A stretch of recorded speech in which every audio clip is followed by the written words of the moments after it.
जय जगन्नाथ समस्त को। तो मुझे ज्योति प्रकाश वेलकम कर नुआ ब्लग्स।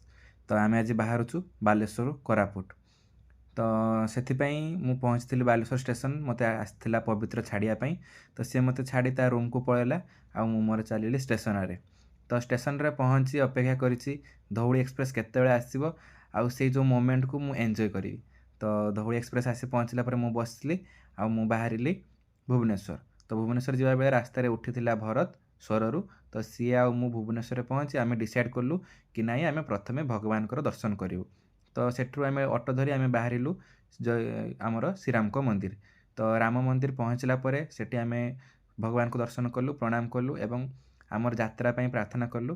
तो एतिकी मध्य आसी पहुँची गले मनोज आउ जगदीश पंडा।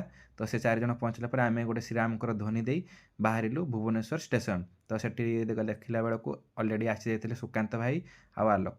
तो से सहित आम समस्त को टाटा करी बाहरिलु हीराखंड एक्सप्रेस। एवं हीराखंड एक्सप्रेस जानी थे तो से आम जाऊँ कोरापुट।